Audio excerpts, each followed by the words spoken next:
You can have the best ship in the world, but if the captain doesn't know where it's going, it will just float around like driftwood.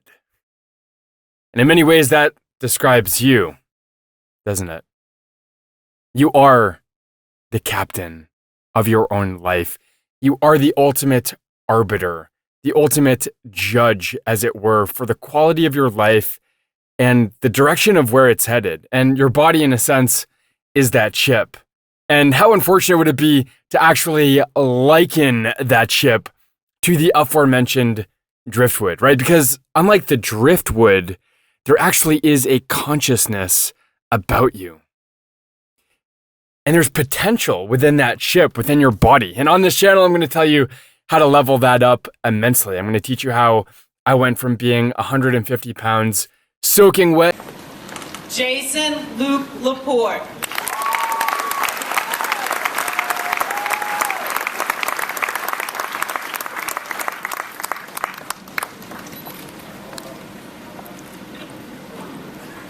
To 175 pounds of lean muscle. But more importantly, cognitively, how I reversed a rare autoimmune chronic inflammatory condition called eosinophilic esophagitis, and how I no longer have to deal with symptoms of allergies, asthma, exercise-induced asthma, as well as, believe it or not, light-level autism. Hey guys, today I'm here to talk to you about the Chick Hen and Chick Hen R2 and MHU Speed 3 enablers for the PSP.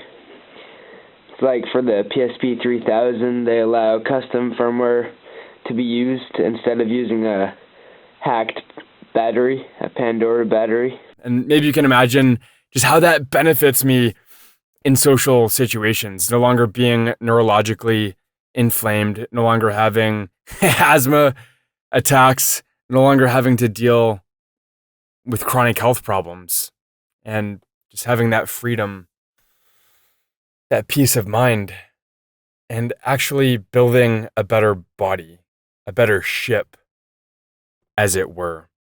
But it doesn't matter how good that ship, it doesn't matter the disparity between that ship, its capabilities, its faculties, its conceivable trajectories, the disparity between that and the abysmal driftwood, if that consciousness, that captain, isn't curated in a fashion that is put to good use.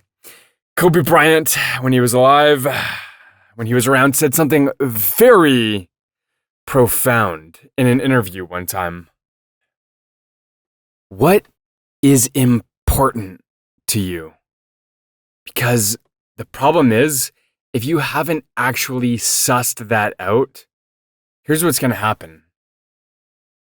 You're going to succumb to the saying that is, people buy things they don't need with money they don't have to impress people they don't even like, right? Keeping up with the Joneses. Because in that case, people have outsourced their own arbitration to other people, jumping through the hoops to gain social validation. And unfortunately, that is the default programming. So unless you perform a software update and you update your mental model, your map of reality, to realize that at the end of the day, you're the only vote left. Your opinion of yourself when you're with yourself is all that matters at the end of the day. And if you don't seriously reflect on the question that Kobe Bryant posed in that interview, namely, what is important to you, then the problem is that you will be a captain. Yes. You will have consciousness as you currently do. Yes. But you won't have direction. You won't have a target. You won't be an archer who is aiming at a bullseye. But rather, you might be an archer who just haphazardly pulls back the arrow, lets go, goes up to the target, and says, that's good enough. Or maybe you've even deluded yourself into believing that when you got the 20 on top and not the bullseye, that's actually what your aim was a priori. You've literally deluded yourself into believing that that was your target that you were aiming for. Because that's what everybody else aimed for in society. Everybody else did that thing. Everybody else bought things with money they didn't have for things they didn't even need to impress people that they didn't give a fuck about.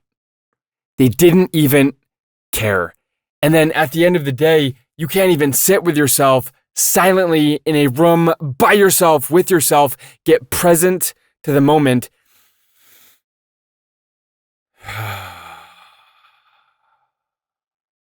And actually enjoy that. Actually.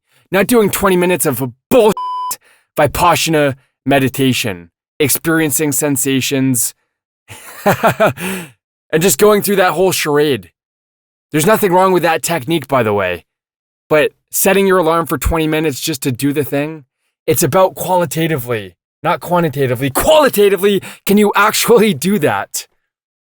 Because those 20 minutes that you've timed don't just end after the 20th minute, but rather they extend throughout the entirety of your life. And so the greatest gift, if you will, of silencing your mind and realizing the profound piece of presence, i.e. transitioning from the mind of a monkey to that of a monk, is that carries forward in all areas of your life. It's like a trump card that you can just like pull out of your pocket and be like, what's up, life? I love you. I love you. I love life. And actually mean it, not just be bullshitting yourself. Actually mean it. And at any point in your life, just get present to the moment and have that always in your back pocket. So what you need to do is figure out what's important to you. Because if I gave you $1 billion,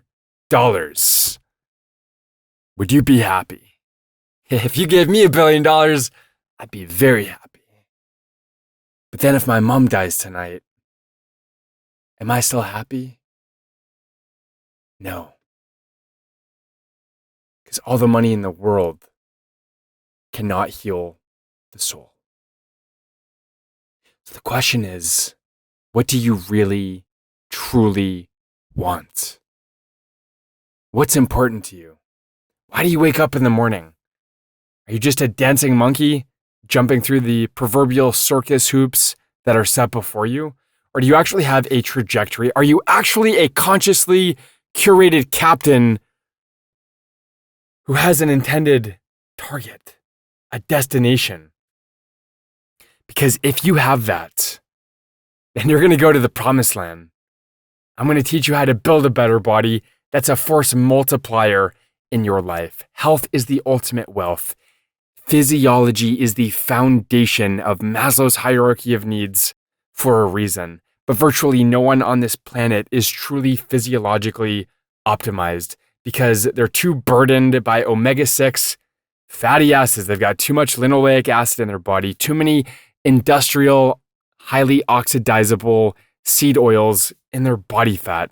They've got added sugars, processed packaged foods that come in bags, boxes, cans, and containers that they are consuming unconsciously on a daily, weekly, and monthly basis.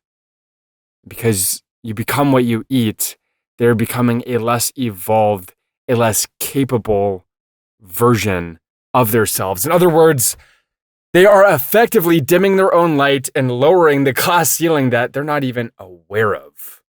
The glass ceiling that is their potential is being stifled artificially by an environment that is ancestrally inconsistent. I'll tell you a little bit about what's important to me and what I truly want, because if you gave me $1 billion, yeah, I'd be very happy. But what actually matters in this life is the person that you become. Be honest, what would you even do with $1 billion? Probably heard of a lot of people who end up retiring as they've been looking forward to the golden years of their existence. And then their health goes to complete crap. Why? Why is that? It's because fundamentally, they aren't actually in touch with what's important to them. They've never sussed that out. So literally for the 3-4 decades that they've been working, awaiting, looking forward to, pondering what it might be like to experience the golden years, ostensibly, of their existence, they were always living for the future. They never thought about what that would actually entail and how they would give back at that point in time.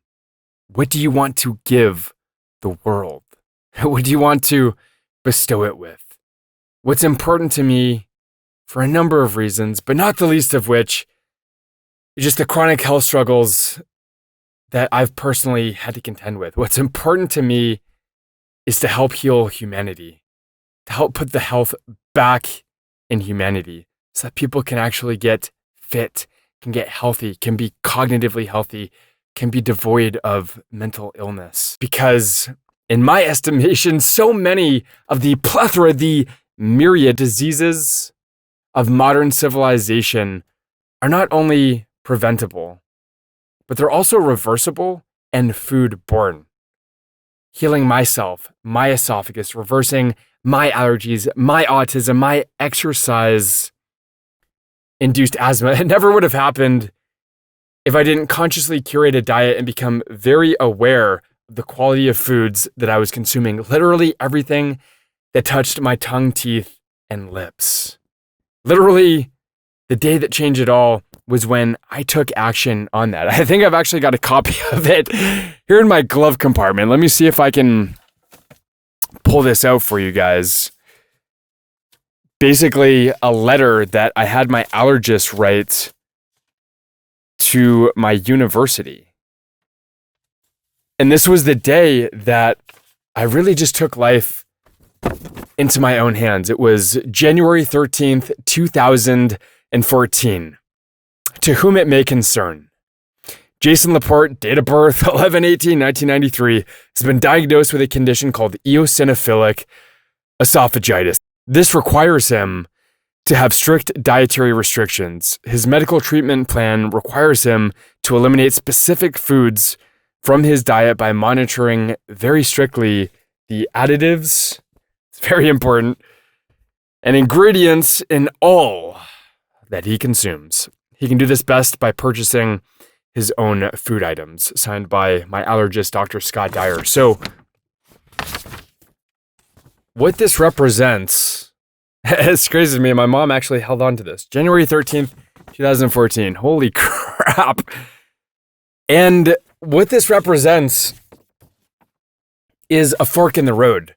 I could have kept going in the direction that I had gone. I didn't have to have my allergist excuse me from the otherwise necessary college dining plan.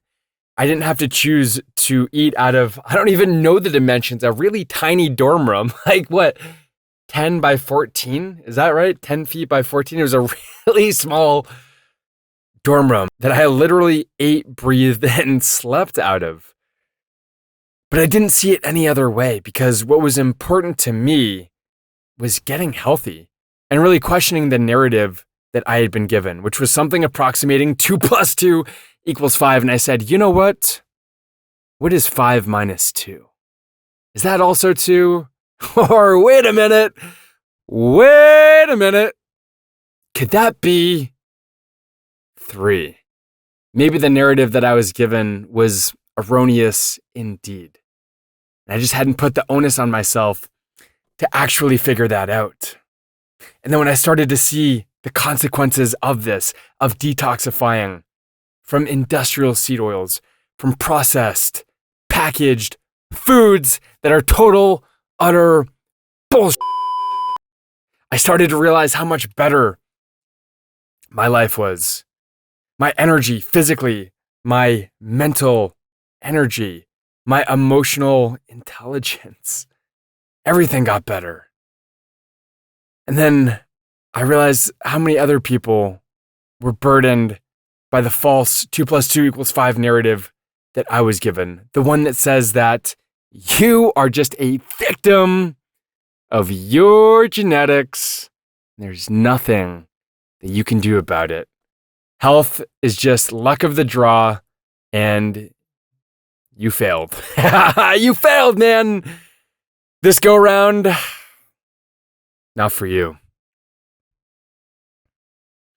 I realized that my experience, albeit unique, could be extrapolated and that there were common themes in other people, namely a common upstream cause that gave rise to all of these downstream symptoms that were manifesting, that doctors had very fancy, very hard, difficult to pronounce, elaborate, unnecessarily so diseases.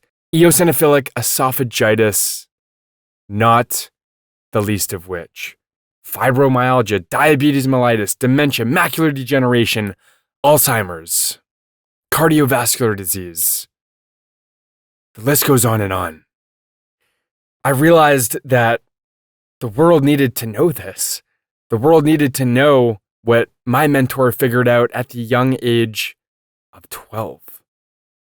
That highly processed, easily oxidizable omega-6 fatty acid bombs of linoleic acid found in the industrial seed oils that lurk in the myriad monstrosities, the frankenfoods that have permeated, completely inundated the modern food supply chain, that can be likened to landmines that people are just silently stepping on. You want to know a really quick litmus test to ascertain the trajectory of a person? The next time you're grocery shopping, just look aside you. Just see what actually resides in the grocery cart of the other fellow shoppers. And just really let that land. Really let that land what they're actually becoming, what they're doing to their body, maybe even with the best of intentions. They're following the wrong map that is not leading to the promised land that it so depicts, but rather a dead end, or dare I say, a cliff that they're going to fall off. And I don't want that to be you. I don't want you to succumb to keeping up with the Joneses. I want you to have a really profound life, one that is consciously curated, one that is actually intelligent, is wise, is making you a better person, not a bitter one. I love you very much. Thanks for checking out today's video. I hope you've joined me on this journey. If not, subscribe for more content like this. A lot of exciting things in the pipeline for this channel for the remainder of 2023. And definitely big news, big transition for January 2024 that I'm so excited to personally share with you. I love you very much. And until next time, my friend, find your freedom. Peace.